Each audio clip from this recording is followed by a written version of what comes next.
समुद्र बाहर से शांत लेकिन भीतर अनगिनत रहस्यों से भरा हुआ। इंसान ने चांद पर कदम रख दिया, लेकिन आज भी समुद्र की गहराइयों का बड़ा हिस्सा उसके लिए अंधेरा है। जब रात के समय लहरें बिना हवा के उठने लगती हैं, जब पानी की सतह पर अचानक अजीब कंपन महसूस होता है, तब एक पुराना डर फिर से जिंदा हो जाता है। एक ऐसा डर जिसका नाम हजारों साल पहले रखा गया था, लेवायथिन। प्राचीन समय में जब इंसान के पास न रेडार था न सबमरीन, तब भी वो जानता था कि समुद्र में कुछ ऐसा है जो उससे कहीं ज्यादा शक्तिशाली है। हिब्रू बाइबल के पन्नों में लेवायथिन का जिक्र किसी कहानी की तरह नहीं, बल्कि एक चेतावनी की तरह किया गया। एक ऐसा जीव जिसे ईश्वर की सबसे भयानक रचनाओं में गिना गया। लिखा गया कि उसकी त्वचा को कोई हथियार भेद नहीं सकता, उसकी आंखें जलती हुई प्रतीत होती हैं और उसकी सांस से आग जैसी गर्मी निकलती है। ये शब्द किसी कवि की कल्पना नहीं थे, बल्कि उस डर की अभिव्यक्ति थे जिसे इंसान महसूस कर चुका था। बुक ऑफ जोब में लेवायथन का वर्णन पढ़ते समय ऐसा लगता है जैसे इंसान और प्रकृति के बीच की लड़ाई को शब्दों में ढाला गया हो। वहां सवाल किया जाता है कि क्या इंसान लेवायथन को वश में कर सकता है? क्या वो उसकी ताकत को चुनौती दे सकता है? जवाब कहीं लिखा नहीं गया, क्योंकि जवाब पहले से तय था। लेवायथन इंसान को उसकी औकात याद दिलाने के लिए था, ये बताने के लिए कि समुद्र किसी का नहीं है। ये रहस्य और गहरा तब हो जाता है जब हम देखते हैं कि लेवायथन जैसी कहानियां सिर्फ एक धर्म या एक सभ्यता तक सीमित नहीं है। मेसोपोटामिया की टियामट, नॉर्स माइथोलॉजी का जॉर्मनगैंडर, ग्रीक लेजेंड्स का सीटस, भारतीय कथाओं का मकरा और चीनी समुद्री ड्रैगन, नाम अलग है लेकिन डर एक जैसा है। हर जगह एक विशाल समुद्री प्राणी जो गहराइयों में छुपा रहता है और जब भी ऊपर आता है विनाश लाता है। ये संयोग नहीं हो सकता कि अलग अलग सभ्यताओं ने बिना संपर्क के एक जैसी कल्पना की हो। लेवायथन के शरीर का वर्णन जितना किया गया उतना ही अधूरा छोड़ दिया गया, जैसे कुछ बातें शब्दों में बयान करना ही संभव ना हो।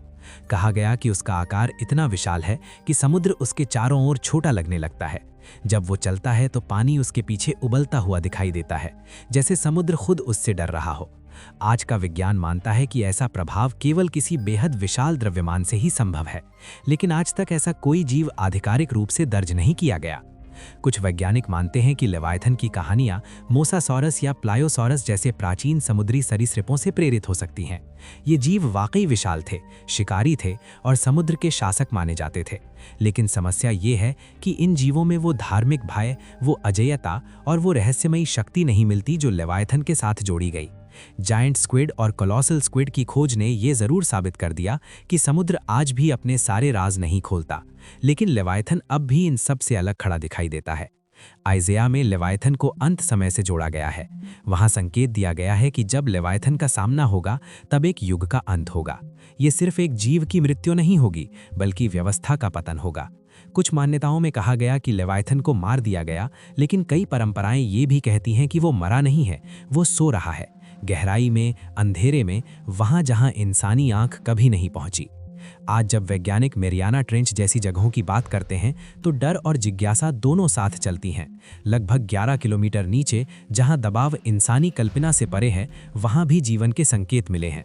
अगर इतनी कठोर परिस्थितियों में जीवित प्राणी मौजूद हो सकते हैं, तो ये सवाल उठना लाजमी है कि क्या लेवायथन जैसी कोई सत्ता वहां छुपी हो सकती है, ऐसी जगह जहां इंसान सिर्फ मेहमान बनकर जा सकता है।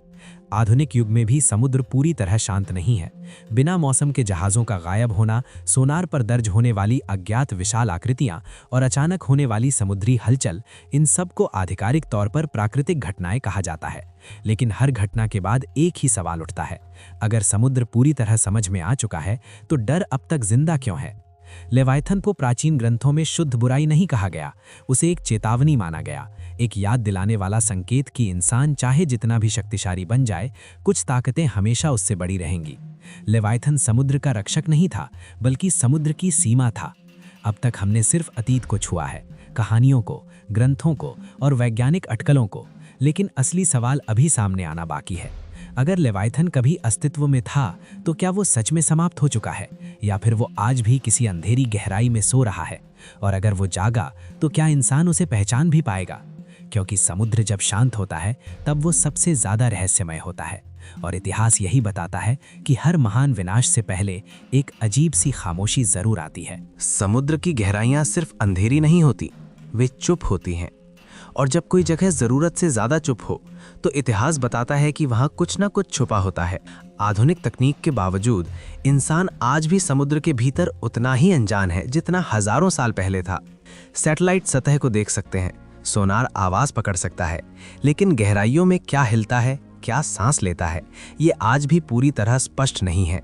और इसी अंधेरे में लिव्याथन की कहानी फिर से जिंदा होती है।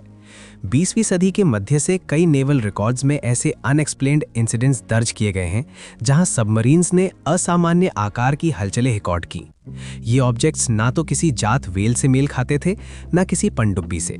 कुछ मामलों में तो सोनार पर दिखाई देने वाली आकृतियां इतनी विशाल थीं कि ऑपरेटर्स को लगा सिस्टम में खराबी है। रिपोर्ट्स को क्लासिफाइड कर दिया गया और आधिकारिक तौर पर उन्हें सेंसर एरर कहकर बंद कर दिया गया। लेकिन हर बार एक ही पैटर्न सामने आया, अत्यधिक गहराई, अचानक गति और फिर पूर्ण गायब हो जाना। कुछ नौसैनिकों ने निजी रूप से ये स्वीकार किया कि उन्होंने ऐसी चीजें देखी हैं जिन्हें शब्दों में बयान करना मुश्किल है। पानी के भीतर ऐसी हलचल मानो कोई बहुत बड़ा जीव दिशा बदल रहा हो। जब सबमरीन उसके पास पहुंची तो चारों ओर का पानी असामान्य रूप से गर्म हो गया और इंस्ट्रूमेंट्स ने अजीब रीडिंग्स दिखानी शुरू कर दी। ये वही विवरण है जो प्राचीन ग्रंथों में लिव्याथन के बारे में लिखे गए थे। पानी का उबलना और आसपास की प्रकृति का असामान्य व्यवहार। इसी दौरान एक नया शब्द सामने आया, यूएसओ यानी अनआइडेंटिफाइड सबमर्ज्ड ऑब्जेक्ट। ये यूएफओ की तरह आसमान में नहीं बल्कि समुद्र के भीतर देखे गए। कई मामलों में ये ऑब्जेक्ट्स पानी से बाहर निकलते और फिर बिना किसी स्प्लैश के वापस गहराई में समा जाते। वैज्ञानिक इन्हें एडवांस टेक्नोलॉजी या नेचुरल फिनोमेना कहते हैं, लेकिन कुछ रिसर्चर्स मानते हैं कि ये वही प्राणी हो सकते हैं जिन्हें प्राचीन सभ्यताओं ने अलग अलग नाम दिए, लिव्याथन, टीमैट, वर्ल्ड सर्पेंट। शायद ये सब एक ही डर के अलग अलग चेहरे थे। मारियाना ट्रेंच और अन्य अबिसल जोन्स में भेजी गई अनमैन्ड व्हीकल्स ने कई बार ऐसी मूवमेंट्स रिकॉर्ड की हैं जिनका कोई स्पष्ट बायोलॉजिकल एक्सप्लेनेशन नहीं दिया जा सका। कुछ फुटेज आज भी पब्लिक डोमेन में नहीं है। वजह बताई जाती है, डेटा इनकंक्लूसिव है।